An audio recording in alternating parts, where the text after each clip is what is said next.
እንደምንላችኋል ይህ የኢትዮጵያ ቴሌቪዥን ነው ከሰዓቱ ዜናዎች ጋር ሰለሞን ኃይለ ኢየሱስ ነኝ አብራችሁን ቆዩ በቅድሚያም የተሻለች ሀገርና የበለጸገ ከተማ ለልጆቻችን ለማውረስ በተፈጥሮ ጥበቃና ክብካቤ የሚጠበቅብንን ዛሬ ላይ ልንሰራ ይገባል ሲሉ ጠቅላይ ሚኒስትር አብይ አህመድ ተናገሩ ጠቅላይ ሚኒስትሩ በዜግነት የደቡብ ክልል ቀይ መስቀል ማህበር በ7.9 ሚሊዮን ብር ወጪ ያስገነባው የእጅ ንጽህና መጠበቂያ ተመርቆ ወደ ስራ ገባ ማቀነባበሪያው በቀን 6000 ሊትር የእጅ ንጽህና መጠበቂያ የማምረት አቅም እንዳለውም ተገልጿል ሚካኤል ገዙ ዝርዝሩን አድርሶናል የደቡብ ክልል ቀይ መስቀል ማህበር ቅርንጫፍ ጽሕፈት ቤት 7.9 ሚሊዮን ብር ወጪ ያደረገበትን የእጅ ንጽህና መጠበቂያ ሳኒታይዘር ማምረቻ አስመርቆ ወደ ስራ እንዲገባ አድርጓል የማምረቻው ስራ መጀመር ምርቱን በተመጣጣኝ ዋጋ ለህብረተሰቡ ከማቅረብ ባለፈም የጤና ተቋማት ፍላጎትን ለማሟላት በእጅጉ እንደሚረዳ የደቡብ ክልል ቀይ መስቀል ማህበር ስራ አመራር ቦርድ ሰብሳቢ አቶ ዮሐንስ ሊዳሞ ተናግረዋል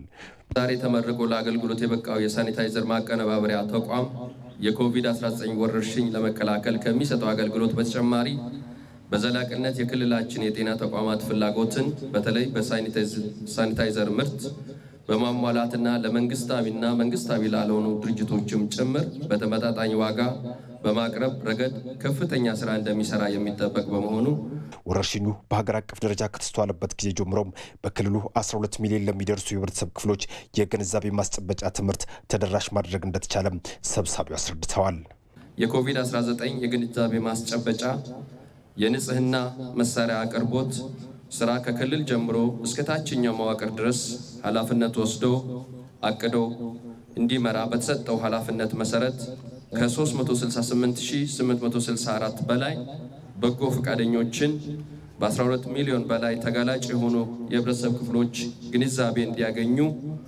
እያደረገ የሚገኝ ማህበር ነው ማህበሩ በክልሉ ለማያጋጥሙ አደጋዎች ፈጥኖ በመድረስ እያደረገ ያለው ሁለንተናዊ ድጋፍ የሚበረታታ ነው ያሉት የደቡብ ክልል ምክትል ርዕሰ መስተዳድርና የትምህርት ቢሮ ኃላፊ ዶክተር ጌታውን ጋርደው አሁን ወደ ስራ የገባው የንጽህና መጠበቂያ ማምረቻም ለሚያጋጥሙ ችግሮች በራስ አቅም መፍትሄ ማበጀት እንደሚቻል የሚያመለክት ስለመሆኑ ተናግረዋል ቀድሞ በመድረስ ትሬስ በማድረግ እና ያለውን የችግር መጠን በመገመት አስፈላጊውን ነገር ድጋፍ የሚያደርጉ አካላትም ድጋፍ እንዲያደርጉ በራሱ ሲሰራ የነበረው ነገር በጣም የሚያበረታታ የሚደነቅ ተግባር ነው ዛሬ እየተመረቀ ያለው የሳኒታይዘር ማቀነባበሪያ ማድረግ እንደምንችል ለህዝባችን መድረስ እንደምንችል እርዳታም ድጋፍም በመጠበቅ ብቻ ሳይሆን ደግሞ እዚህ ያለውን ሞቢላይዝ አድርገን ወይ ማስተባብረን አቀነባብረን ጭምር ሰርተን ሳኒታይዘር ማቅረብ እንደምንችል ጭምር ማሳያ ነው ሌላው በምረቃ ስነ ስርዓቱ ላይ ንግግር ያደረጉት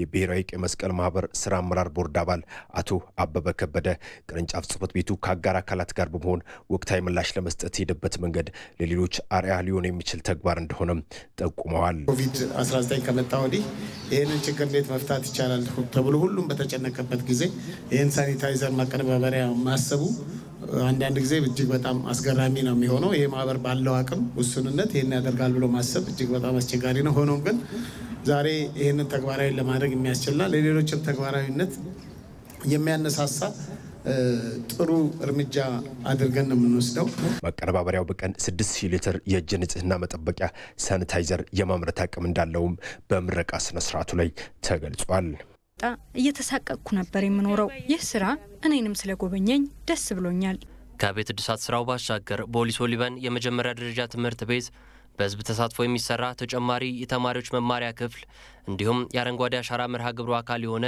የችግኝ ተከላ መርሃ ግብርም ጠቅላይ ሚኒስትሩ አካሂዷል ከዚህ ባለፈም ፖሊስ ሊበን የመጀመሪያ ደረጃ ትምህርት ቤት የመማሪያ ቁሳቁስ ድጋፍም ጠቅላይ ሚኒስትሩ አበርክቷል በፖሊስ ከተማ የዜግነት አገልግሎት ማስጀመሪያ መርሃ ግብር ላይ ጠቅላይ ሚኒስትሩንና የክልሉን ከፍተኛ ኃላፊዎች ጨምሮ የአማራ ክልል ርዕሰ መስተዳድር ተመስገን ጥሩነህና የሶማሌ ክልል ምክትል ርዕሰ መስተዳድር ሙስጣፌ መሐመድ ተገኝተውበታል እዚህ ጉዳይ ላይ እንቆያለን ባልደረባችን አስማማው ነው ወሊሶ ነው የሚገኘው ተጨማሪዎችን ላይ ያጋራን በቀጥታ የስልክ መስመራችን ላይ ገብቷል አስማማው እንደምን ዋልክ እንደምንዋል ሰለሞን አምላክ ይመስገን እስኪ ዛሬ በኦሮሚያ የዜግነት አገልግሎት ግዴታዎች ውስጥ ምን አላማዎችን ያቀፈ ነው ምናልባት በቀጣይ በዚህ አመትስ በዚህ በዜግነት አገልግሎት ማዕቀፍ ውስጥ ምን ስራዎች ይጠበቃሉ የሚለውን ሰብሰብ አድርገህ ነግረን ትችላለህ አመሰግናለሁ ሰለሞን። እንግዲህ እንደሚታወቀው በአገር አቀፍ ደረጃ የበጎ ፍቃድ አገልግሎት በሚል ለበርካታ ዓመታት ሲሰራ ነበር ይታወቃል። በእርግጥ ረጅም ዓመታትን ያስቆጠረ ልምድ ያለ በጎ ፍቃድ በሚመለከት ነገር ግን በአገር አቀፍ ደረጃም ቢሆን በተደራጀ መልኩ ባለመሰራቱ ምክንያት ያን ያክል በበጎ ፍቃድ ሊገኙ የሚችሉ ጥቅሞችን አገሪቷም አግኝታለች ማለት አይቻልም። በርካታ ወጣቶች ያለባት ሀገር እንደመሆኗ መጠን ማለት ነው ሰለሞን። እንግዲህ ይሄ ባለፉት 2 ዓመታት ይሄ ጉዳይ በተደራጀ መልኩ ከላይ ከጠቅላይ ሚኒስትሩ ጀምሮ ሁሉም የመንግስት አካላት በተደራጀ መልኩ እየመሩት ግን ለውጥ ማምጣት የሚያስችል መልኩ የበጎ ፍቃድ አገልግሎት በሀገር አቀፍ ደረጃ ሲካሄድ መቆየት ይታወሳል። የኦሮሚያ ክልል ደግሞ ባለፈው ዓመት የዜግነት አገልግሎትን አዋጅ በምክር ቤቱ በጨፌ ኦሮሚያ በማጸደቅ በተለየ መልኩ ሁሉም የኦሮሚያ ክልል ነዋሪዎች የዜግነት አገልግሎት እንዲሰጡ አድርጎታል። በእርግጥ ይሄኛው በበጎ ፍቃድ አገልግሎት በምንለው ጋር ተመሳሳይ ነው፣ ግን በአዋጅ ደረጃ በማዕቀፍ ደረጃ የበለጠ አጠናክሮ ሁሉም የኦሮሚያ ክልል ያሉት በዚህ ስራ ውስጥ እንዲሰማሩ የሚያስችል ማዕቀፍ ተዘጋጅቶለት ኦሮሚያ ውስጥ ይካሄድ ነበር የሚታወስ ነው። ባለፈው ዓመት በቢሊዮን ብሮች የሚቆጠሩ የተለያዩ ስራዎችን ጭምር በግለሰቦች በበጎ ፈቃደኝነት በኦሮሚያ ክልሉ ማከናወናቸው የሚታወስ ነው። ባለፈው ዓመት ይሄ በዚህ አገልግሎት ማለት ነው። ዘንድሮ እንግዲህ ለሁለተኛ ጊዜ ነው አሁን ቀደም ሲል እንደተገለጸው የተጀመረው ጠቅላይ ሚኒስትር አብይ አህመድ በተገኙበት በወሊሶ የተጀመረው የኦሮሚያ የዜግነት አገልግሎት ወይም የበጎ ፈቃድ አገልግሎት እንግዲህ ለሁለተኛ ጊዜ ነው። በርካታ ስራዎችን ይከናወኑበታል ተብሎ ይታሰባል ሰለሞን። በየማህበረሰቦቻችን መካከልም በየራሱ ልንረዳዳቸው የምንችላቸው በርካታ ጉዳዮች እንዳሉ የሚታወቅ ነው። ስለዚህ እነሱን ነገሮች የመደጋገፍ ሁኔታ እንዳለ ሆኖ እነዚህ የአቅመ ደካሞችን ቤቶች ማደስ እንዲሁም ትምህርት ቤቶችን ተማሪዎች የሚማሩባቸው ትምህርት ቤቶችን የበለጠ ማሳደግ ከዛ ባለፈም የአረንጓዴ አሻራን ፕሮግራም ቢሆን በዚህ ውስጥ የሚካተት ነው እና ሁሉም ዜጋዎች በዚህ ውስጥ ተሳትፎ የሚያደርጉበት ይሆናል ተብሎ ይታሰባል። ከዚህ ባለፈም የግብርና ስራዎችም ራሳቸው በዚህ በዜግነት አገልግሎት ውስጥ ትልቅ አስተዋጽኦ ወጣቱ የሚያደርግበት ነው ተብሎ ይታሰባል። ባለፈው ዓመት በሴቶች ብቻ እንኳን በሚሊዮን የሚቆጠሩ በክልሉ ያሉ ሴቶች ወጥተው የተለያዩ ስራዎችን በአደረጃጀቶቻቸው በአማካኝነት ሲሰሩ እንደነበረ የምናስታውሰው ነው። ዘንድሮም የሚከናወነ ነው። በእርግጥ በዘንድሮ ዓመት ላይ የኮሮና ቫይረስ መኖሩ በተደራጀ መልኩ ስራዎችን አንድ ላይ በመሆን ለመስራት እንደሚቸግር ይታወቃል። ነገር ግን እሱን ታሳቢ አድርጎ በተራራቀ መንገድ እንዲሁም ጥቂት ነው በመውጣት በየጎረቤት አካባቢዎቻቸው ያሉ ስራዎችን በማከናወን በኩል ትልቅ አስተዋጽኦ ይኖራል ተብሎ ይታሰባልና በኦሮሚያ ክልል ቅድም የገለጽኩልህን ጨምሮ በርካታ የበጎ ፍቃድ ስራዎች በዚህ ዓመት የሚከናወን ይሆናል። እነዚህ ስራዎች ደግሞ የክልሉን ማሳደግ የሚያስችሉ ወይም የክልሉ ውስጥ በመንግስት ያልተሰሩ ስራዎችን ማህበረሰቡ በራሱ ጊዜ ሰርቶ የሚያስተካክልበትና የበለጠ በክልል ያለው እድገት የሚያሳድግበት ይሆናል።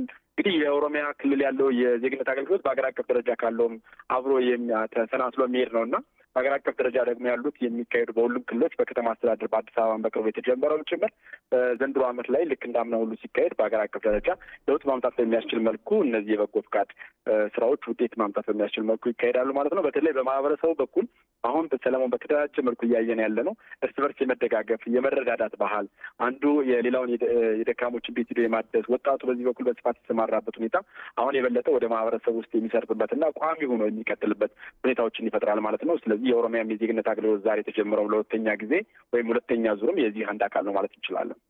ባልደረባችን አስማማየ ነው ከወሊሶ በቀጥታ የስልክ መስመራችን ተገኝተ መረጃዎችን ስላጋራህ እናመሰግናለን። መልካም ቀን።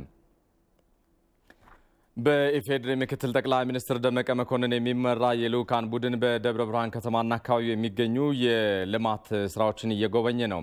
ምክትል ጠቅላይ ሚኒስትሩ ከ3.6 ቢሊዮን ብር በላይ በሆነ ወጪ የሚገነባውን ከደብረ ብርሃን ጁሃርና ደነባ ከተሞች የሚያገናኝ የአስፋልት መንገድ ያስጀምራሉ ተብሎ ይጠበቃል። የሰሜን ሸዋ ዞን ዋና አስተዳዳሪ አቶ ታደሰ ገብረ ጻድቅ እንዳሉት ምክትል ጠቅላይ ሚኒስትሩ የሚመሩት ቡድን የኃይሌ ሚናስ አዳሪ ትምህርት ቤትና በመገንባት ላይ የሚገኘውን የደብረ ብርሃን ሆስፒታል ጨምሮ ይጎበኛሉ። በመገንባት ላይ የሚገኙት ከደብረ ብርሃን አንኮበር አስፋልት መንገድና ሌሎች የልማት ስራዎች የጉብኝቱ አካል ናቸው ብለዋል ኃላፊው።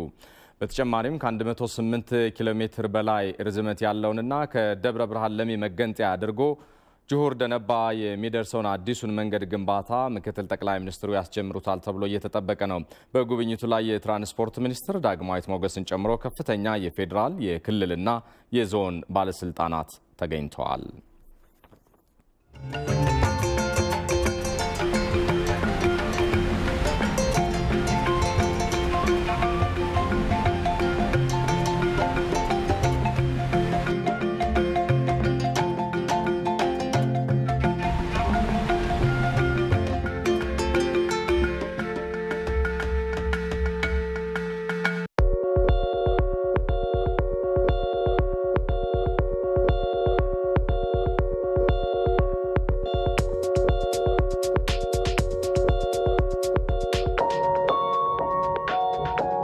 ኢትዮጵያ ውስጥ ከ50 ሚሊዮን በላይ ህዝብ የኤሌክትሪክ ላይት አያገኝም። በ21ኛው ክፍለ ዘመን አሁንም በኩራዝ ይጠቀማል።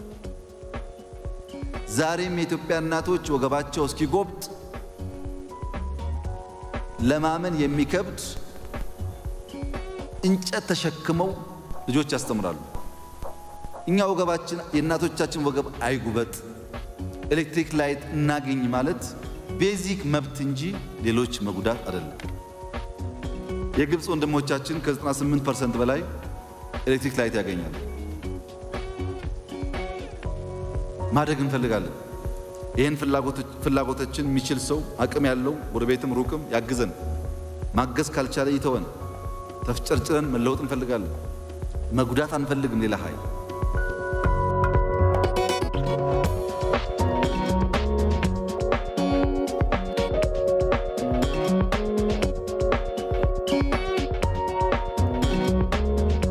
የተፈጥሮ ሀብት እንጠብቅ።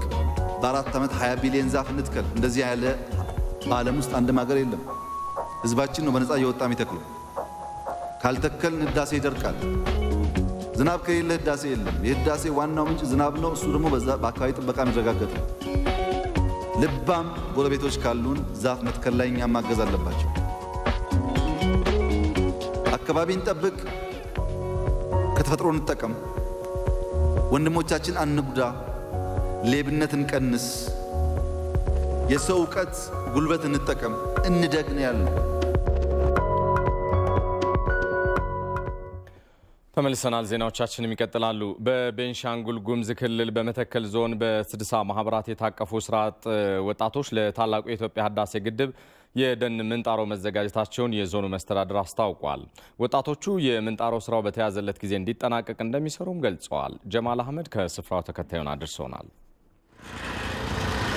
የመተከል ዞን ምክትል አስተዳዳሪ አቶ ፀሐይ ጉዩ ለኢቢሲ እንደገለጹት በታላቁ የኢትዮጵያ ህዳሴ ግድብ ዙሪያ የሚካሄደው የደን ምንጣሮ ስራ ለቤንሻንጉል ጉሙዝ ክልል የተሰጠ በመሆኑ ለዚሁ ስራ በመተከል ዞን ከሚገኙ ወረዳዎች በ60 ማህበራት የታቀፉ ስራ አጥ ወጣቶች መዘጋጀታቸውን ተናግረዋል። ሁለተኛ ዙር የህዳሴ ግድብ ምንጣሮና የስራ አጥ ወጣቶችን ተጠቃሚ ከማድረግ በተለይ የዞናችን ወጣቶችን ወንድም ሴትም ወጣቶችን ሳይቀሩ አጠቃላይ 60 ማህበር 1238 ሴት 209 በድምሩ 1447 ስራ አጥ ወጣቶችን የኢኮኖሚያቸውንም ጭምር ሊቀይሩ በሚችሉ መንገድ ራሳቸውን ያዘጋጁ ያሉበት ሁኔታ ነው ያለው።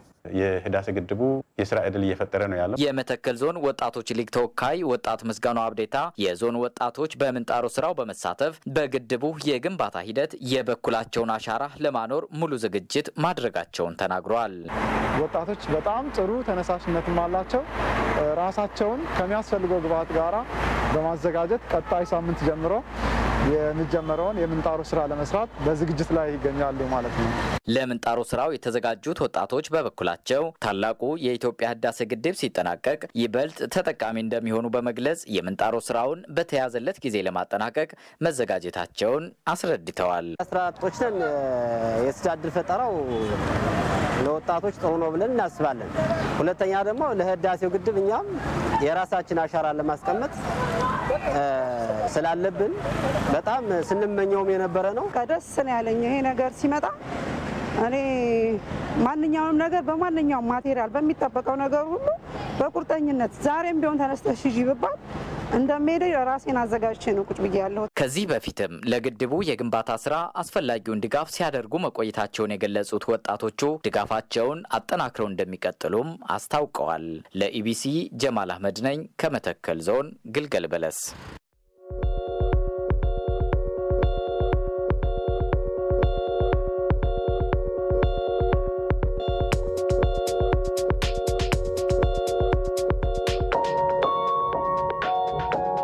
ኢትዮጵያ ውስጥ ከ50 ሚሊዮን በላይ ህዝብ የኤሌክትሪክ ላይት አያገኝም። በ21ኛው ክፍለ ዘመን አሁንም በኩራዝ ይጠቀማል። ዛሬም የኢትዮጵያ እናቶች ወገባቸው እስኪጎብጥ ለማመን የሚከብድ እንጨት ተሸክመው ልጆች ያስተምራሉ።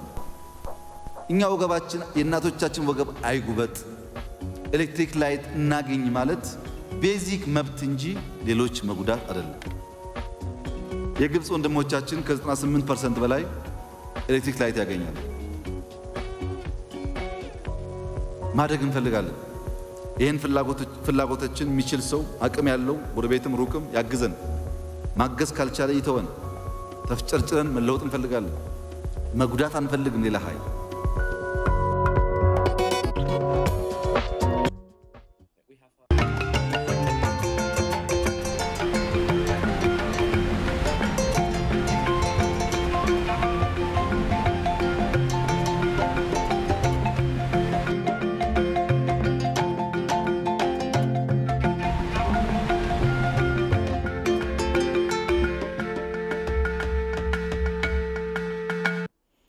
ተመልሰናል። ኢቲቪ ዜናችንን ከዚህ ከኢትዮጵያ ቴሌቪዥን ዋናው ስቱዲዮ በቀጥታ በያላችሁበት እየተከታተላችሁት ነው።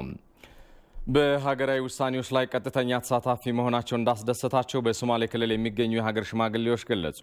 የሀገር ሽማግሌዎቹ በተለያዩ ወቅታዊ ጉዳዮች ላይ ውይይት አካሂደዋል። ቴዎድሮስ ታደሰ።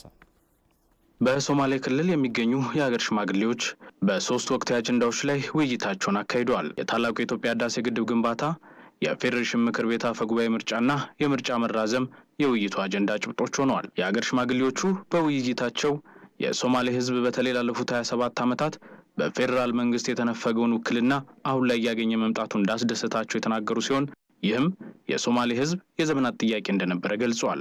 የሀገር ሽማግሌዎቹ ከዚህ በኋላ የሶማሌ ህዝብ በሀገራዊ ጉዳዮች ላይ ቀጥታ ተሳታፊ መሆን እንደሚችልም ነው ሐሳባቸውን ለኢቲቪ ተናገሩት። ትላልቅ ውሳኔዎች የሚወሰንበት መድረኮች ላይ እንገኝ ስንል እንደ ሀገር ሽማግሌዎች ብዙ ጥያቄዎች ስናቀርብ ነበር። ካሁን በፊትም አሁንም ያው አሁን ፍንጮች እየታዩ ነው፣ ጥሩ ውጤቶች እየታዩ ነው። በእውነቱ ይህ ክልል ድሮ ሲጨቆን የቆየ ክልል ነው። አጋር ተብሎ እንደ ሁለተኛ ዜጋ ይታይ ነበር። እንኳን አፈ ጉባኤ ለመሆን ቀርቶ በአዲስ አበባ ውስጥ ተራ ሰራተኞችም የለም። ህዝባችን የሚወክሉ የሶማሌ ክልሎች አናሳ ናቸው። እንደሚታወቀው ወይ ምክትል ነው ወይ አንድ ሚኒስትር ነው። ዛሬ 3 ሚኒስትር ወይም 2 ሚኒስትር እና አፈ ጉባኤ ማግኘት ማለት ከሌሎቹ ክልሎች ጋር ለመስተካከል ደርሰናል ማለት ነው። በዚህ ወቅት ጤና ቅድሚያ ሊሰጠው የሚገባ ጉዳይ ነው ያሉት የሀገር ሽማግሌዎቹ የምርጫው መራዘም ይህንን አንገብጋቢ ጉዳይ ያጤነ ውሳኔ ነው ብለዋል። ሰው ሲኖር ነው ምርጫ የሚካሄደው። ሰላም ሲኖር ነው ምርጫ የሚካሄደው። ጤና ሲኖር ነው ምርጫ የሚካሄደው። ጤና በሌለበት ሁኔታ ሁላችንም አፋችን ሸፍነን በሚነሄድበት ሁኔታ ምርጫ ማካሄድ፣ ቅስቀሳ ማድረግ በማይቻልበት ሁኔታ ምርጫ ይካሄድ ማለት ትክክል አይደለም። የሀገር ሽማግሌዎቹ በታላቁ የኢትዮጵያ ህዳሴ ግድብ ዙሪያም የተወያዩ ሲሆን ሁሉም ኢትዮጵያዊ በአቅሙ አስተዋጽኦ ያደረገበት ይህ ፕሮጀክትን መጠቀም አግባብ እንደሆነ ገልጸው ግብጽም ኢትዮጵያ የአባይን ውሃ እንዳትጠቀም የምታደርገው እንቅስቃሴ አግባብነት የለውም ብለዋል። አንተ ምንጭ ላይ ነህና አትጠጣ፣ እኔ መጨረሻና መድረሻው ላይ ያለው ባህር መግቢያ ያለው ብቻ ልጠቀም የሚል ነገር አስፈላጊ አይደለም። ዓለም አቀፍን ህግ ተከትሎ መንግስታችን የህዝባችንን ጥቅም ማስከበር እንዳለበት ይገባናል። እኛም እሱን እንደግፋለን ሙሉ በሙሉ። እኛ የዞን ዋና ከተሞቻችን መብራት የላቸውም። ወረዳዎች እንኳን ተው የዞን የላቸውም። ይሄም በጣም ለኛ አስፈላጊ ነው መብራት። ይሄ ግድቡ ይቀርፋል ብለን አንድ እናምናለን ስለ መብራት። ከሁሉም በላይ ግን አሻራችን የኢትዮጵያዊነታችን አሻራ እንደ ሶማሌ ህዝብ የጣልንበት ስለሆነ ልክ እንደሌላው ኢትዮጵያ የምንቆረቆርበት ፕሮጀክታችን ነው። የአንድነታችን የብሔር ብሔረሰቦች አሻራ የተጣለበት ነው። ይሄ መብታችን ነው። ከመብራት በላይ ነው።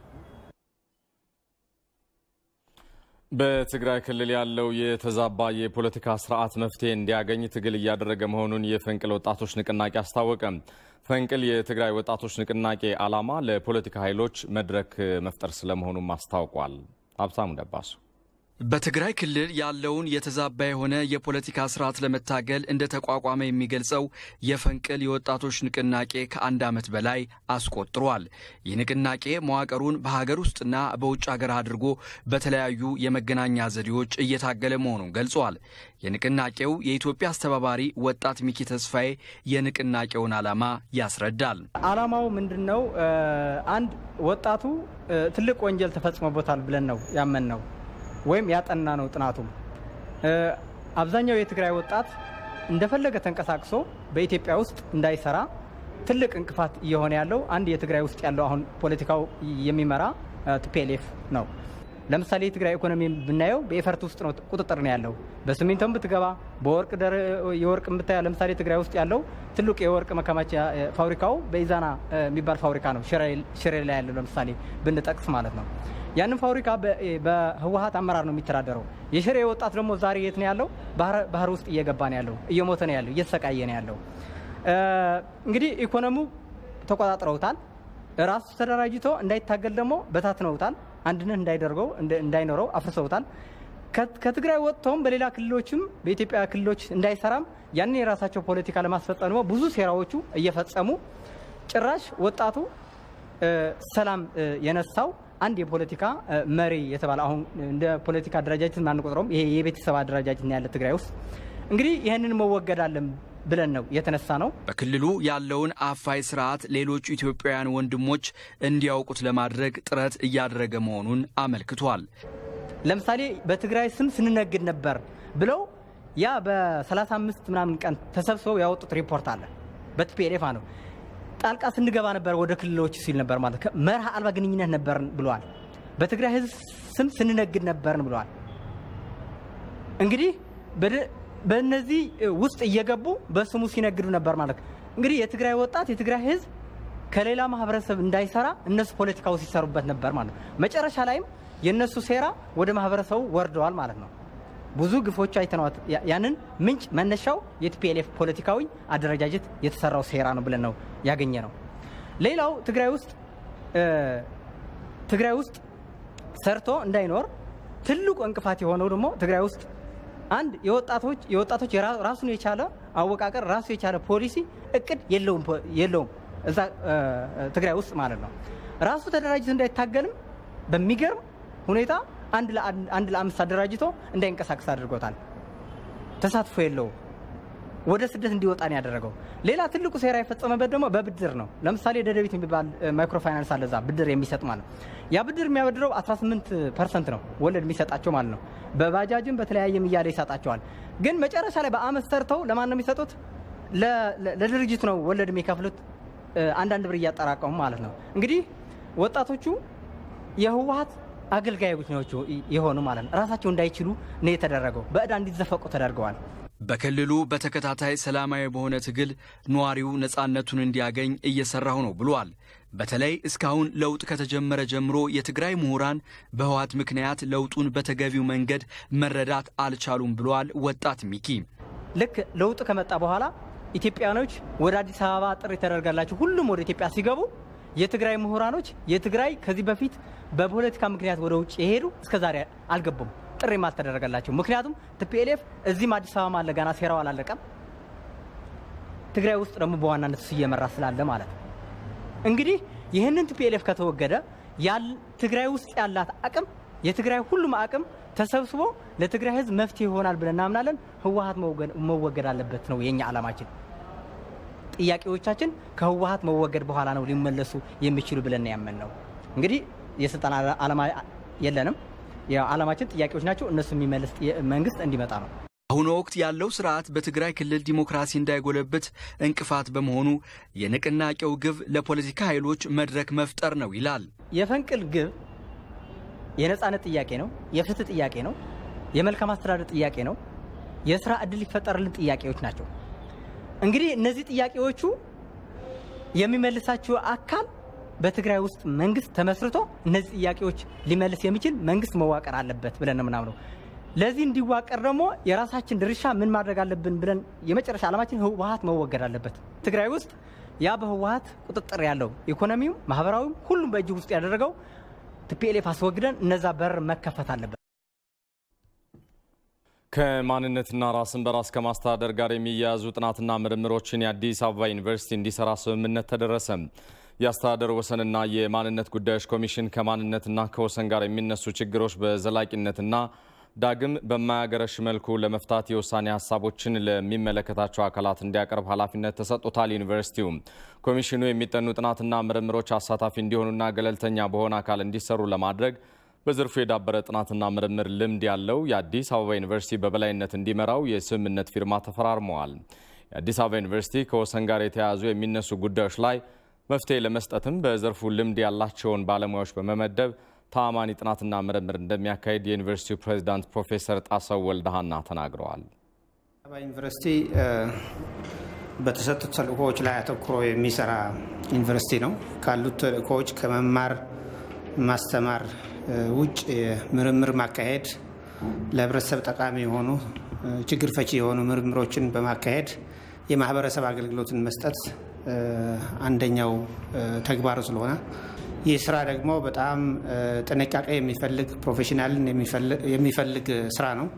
በተአማንነት የሚሰራ ስራ ስለሆነ አዲስ አበባ ዩኒቨርሲቲ ይህንን ምርምር በበላይ የሚመሩ 5 አባላት ያሉት በስራቸው ከዚህ በፊት የታወቁ በርካታ ጽሁፎችን ያሳተሙ በርካታ ችግር ፈቺ የሆኑ ምርምሮችን የሰሩ ባለሙያዎችን መድበናል። አዲስ አበባ ዩኒቨርሲቲ በገባው ውል መሰረት ይህንን በ12 ወር ውስጥ ጨርሶ ያጠናቅቃል ብለን እንገምታለን።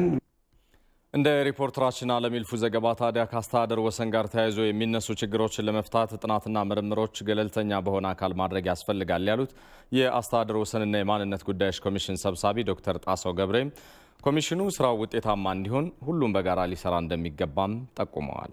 ጥናትና ምርምሩ ገለልተኛ ተአማንነቱን በሚያረጋግጥና ሳይንሳዊ በሆነ መንገድና ዘዴ እንዲሰራ ኮሚሽኑ አበክሮ ይሰራል።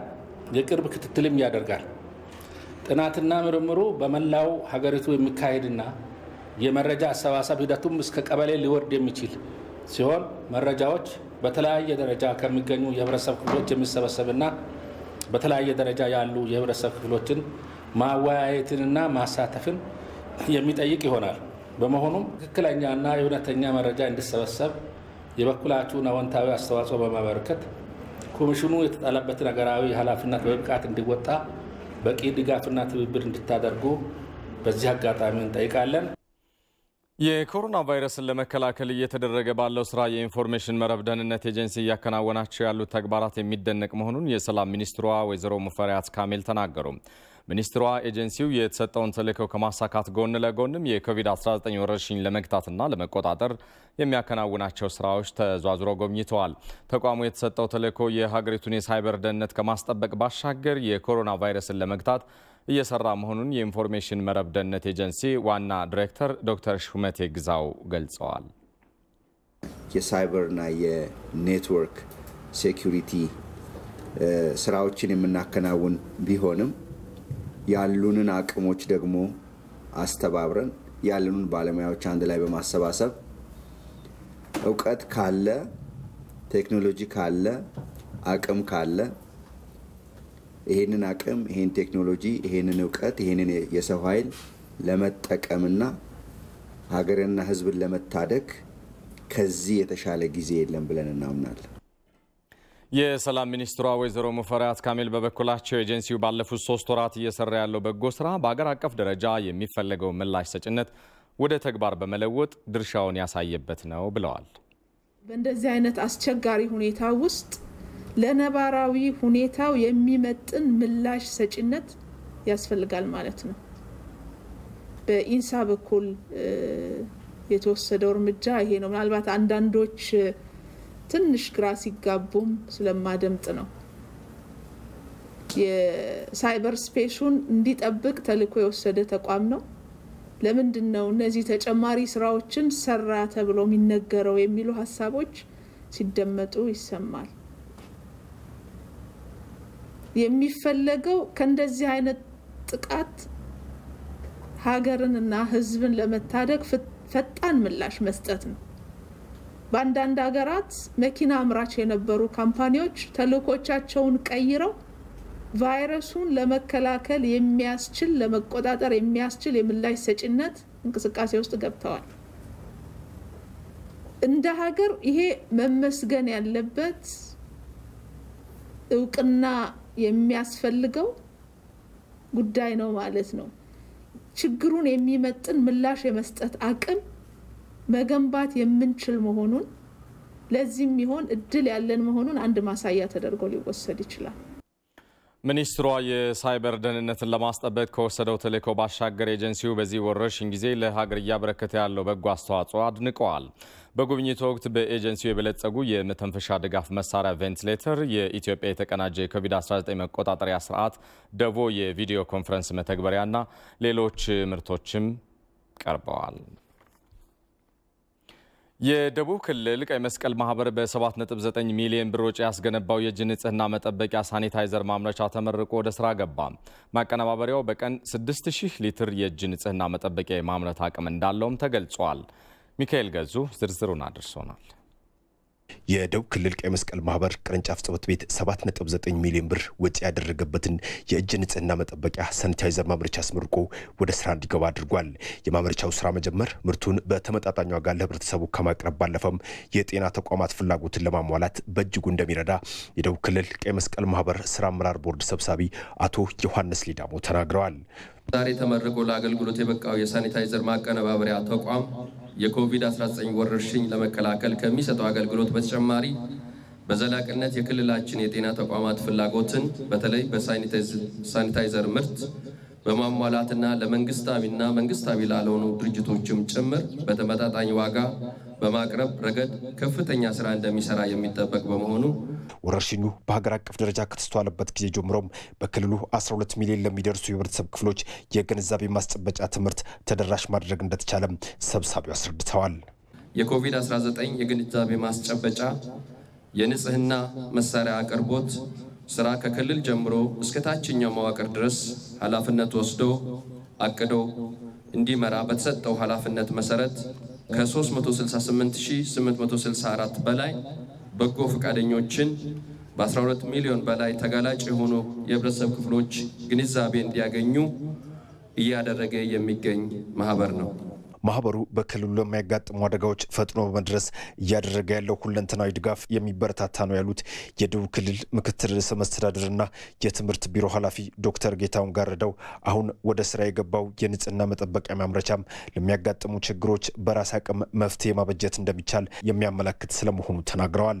ቀድሞ በመድረስ ትሬስ በማድረግ እና ያለውን የችግር መጠን በመገመት አስፈላጊውን ነገር ድጋፍ የሚያደርጉ አካላትም ድጋፍ እንዲያደርጉ በራሱ ሲሰራ የነበረው ነገር በጣም የሚያበረታታ የሚደነቅ ተግባር ነው። ዛሬ እየተመረቀ ያለው የሳኒታይዘር ማቀነባበሪያ ማድረግ እንደምንችል ለህዝባችን መድረስ እንደምንችል እርዳታም ድጋፍም በመጠበቅ ብቻ ሳይሆን ደግሞ እዚህ ያለውን ሞቢላይዝ አድርገን ወይም አስተባብረን አቀነባብረን ጭምር ሰርተን ሳኒታይዘር ማቅረብ እንደምንችል ጭምር ማሳያ ነው።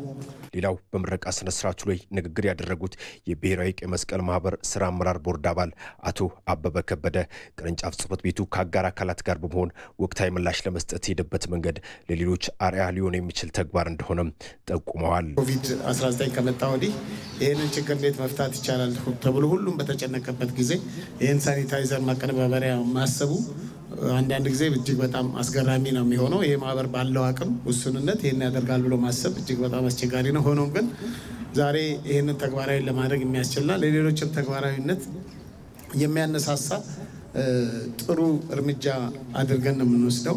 ማቀነባበሪያው በቀን 6000 ሊትር የእጅ ንጽህና መጠበቂያ ሳኒታይዘር የማምረት አቅም እንዳለውም በምረቃ ስነ ስርዓቱ ላይ ተገልጿል።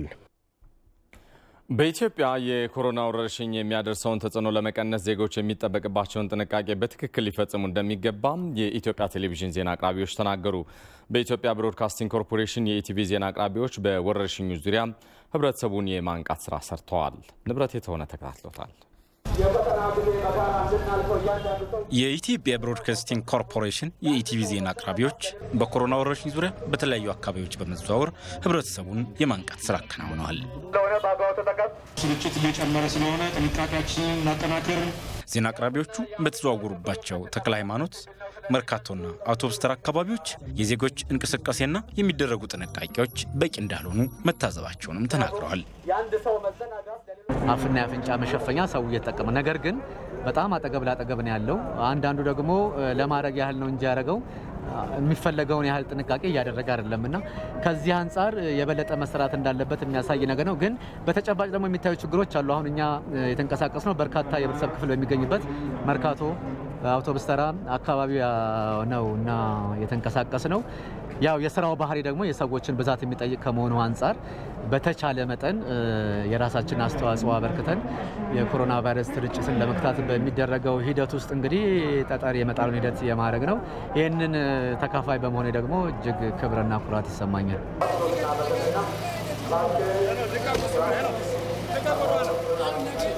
ብዙ ሰው ማስክ አድርጓል።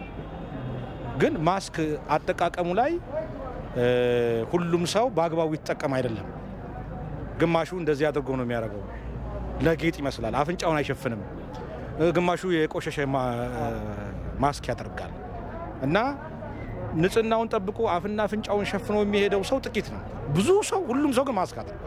ማስክ ያላደረገ ሰው አይቻላል አላየውም። አሁን በመቀሰቀስበት ወቅት ግን የማስክ አጠቃቀሙ ላይ ግን ችግር አለ። የኢትዮጵያ ብሮድካስቲንግ ኮርፖሬሽን ኢቲቪ ዜና በመደበኛነት ወረርሽኙን በተመለከተ ከሚያሰራጫቸው ዘገባዎች በተጨማሪ የሚሰራቸው የማንቃት ስራዎች ወረርሽኙን ለመከላከል የሚደረገውን ጥረት ያግዛልም ብለዋል።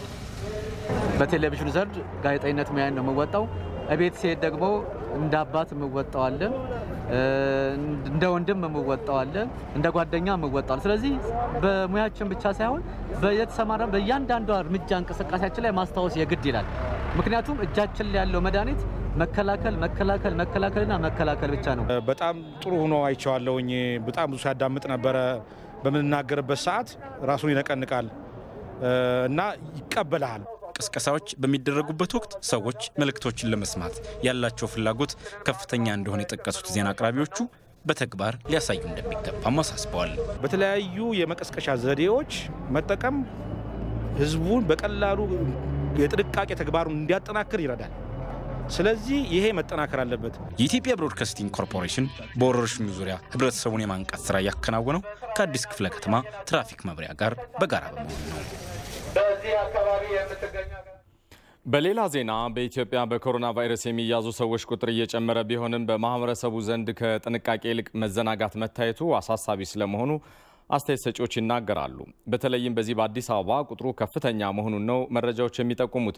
ህብረተሰቡ ታዲያ ከመጠንቀቅ ይልቅ የበለጠ እየተዘናጋ መሆኑን ነው ለኢትዮጵያ ዜና አገልግሎት አስተያየታቸውን የሰጡ ነዋሪዎች የተናገሩት።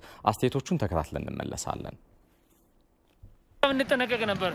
አሁን ቁጥር በሰማ ቁጥር ድፍረት እየመጣ ጥንቃቄውን ቀንሰን በመድፈር መተናል እና ይሄ ነገር አደጋ እንደ ከነጣሊያንና ከአሜሪካ መማር ያለብን ይመስለኛል።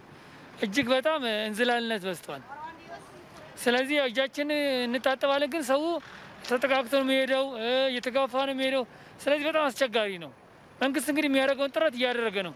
ህዝቡ ግን ትልቅ መዘናጋት እየታየብን። ስፖርት ለመያዝ ህብረተሰቡ በሚሰለፍበት ጊዜ ኮኦፕሬሽን ያስፈልጋል። ተራ አስከባሪዎች አሉ እዛ ቦታ ላይ ብዙም አይደሉም፣ መጨመር አለበት ተራ አስከባሪዎች እና ማህበራዊ ርቀታችንን ያው ሳይን እያደረጉ ነው። አይቻለሁ ወደ 4 ኪሎ ምናምን አካባቢ የሚቆሙበትን በሆነ ኢንተርቫል ሳይን እያደረጉ ነው።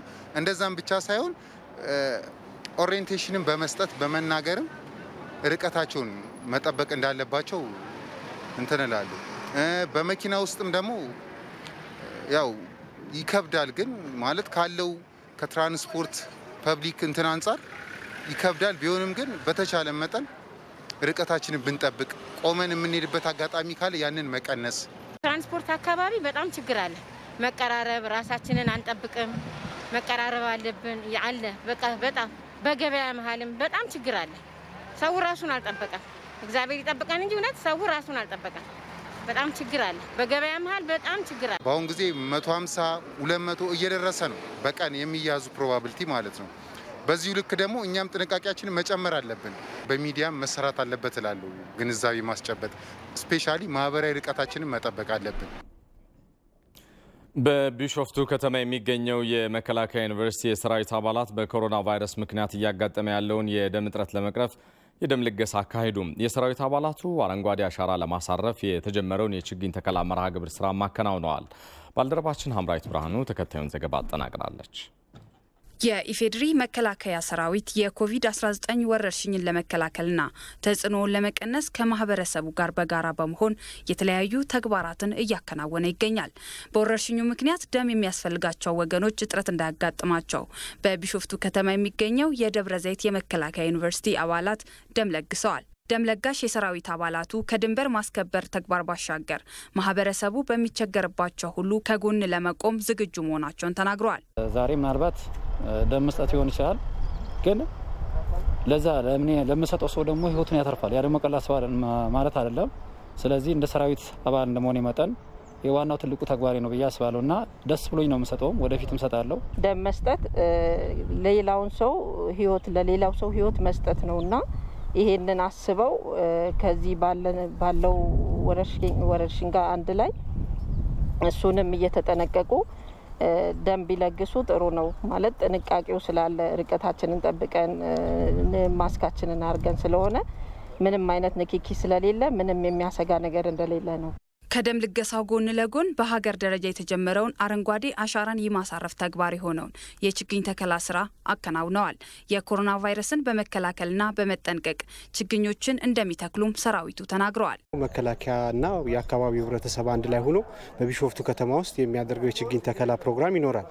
ያን ሰፊ መርሃ ግብር በአንድ ላይ በጋራ በመነጋገር የምንሰራቸው ስራዎች ይሆናሉ። ማስኮችንም እያደረጉ ከዛ ውጪ ደግሞ እንዴት መከላከል ይቻላል የሚለውን ነገር ሁሉም አዌር ስለሆነ በአሁኑ ሰዓት ሁሉም የህብረተሰባችን ክፍል አዌር ስለሆነ በዛ መልኩ ላይ ርቀታቸውን ጠብቀው በእንደዛ አይነት መልኩ እንዲሰሩ ነው። ያው ባየነው መሰረት በዛ ነው የምንቀጥለው ብዬ አስባለሁ። የመከላከያ ዩኒቨርሲቲ ኮማንዳንት ሌተናል ጀነራል ይመር መኮንን ሰራዊቱ ሀገርን ከመጠበቅ ባሻገር የማህበረሰቡን ደህንነት መከታተልና ማናቸውንም የልማት ስራዎች ላይ ለመሳተፍ ተነሳሽነቱ የላቀ ነው ብለዋል። ከኮሮና ወረርሽኝ መስፋፋት ጋር ተያይዞ የደም ልገሳ ችግር እያጋጠመ እንደሆነ በተለያዩ ሚዲያዎች እየሰማን ነው። በርካታ የዩኒቨርሲቲው ተማሪዎች መምህራንና አመራሮች በዛሬው ዕለት የደም ልገሳ ያከናውናሉ። ይህንኑ የማስጀመር ስራ ነው። እንዲህ ያለ የተለየ ሀገራዊ ጥሪ ሲኖር ሰራዊቱ ሁልጊዜም ከጎን ስለሚሰለፍ ከህዝቡ ጋር ስለሚሰለፍ ይህንኑ የድርሻችን መወጣት ከሌላው ጊዜ በጣም በተለየ መንገድ የሚፈጸም ያደርገዋል። በሌላ መንገድ ደግሞ የዘንድሮ ችግኝ ተከላ በጣም በጥንቃቄና ወረርሽኙን ማስፋፋት በማያስችል ሁኔታ መፈጸም እንዳለበት ይታሰባል። የደብረ ዘይት የመከላከያ ዩኒቨርሲቲ የኮሮና ወረርሽኝን ማህበረሰቡ እንዲከላከል የሚያግዘውን የንጽህና መጠበቂያ እንደ ሳኒታይዘር፣ ፈሳሽ ሳሙናና ሌሎች ቁሳቁሶችን በማምረት እያሰራጨ መሆኑን ኮማንደር ሌተናል ጀነራል ይመር መኮንን ለኢቲቪ ገልጸዋል። ይህ ዜና በቀጥታ እየተላለፈላችሁ የሚገኘው ከኢትዮጵያ ቴሌቪዥን ነው።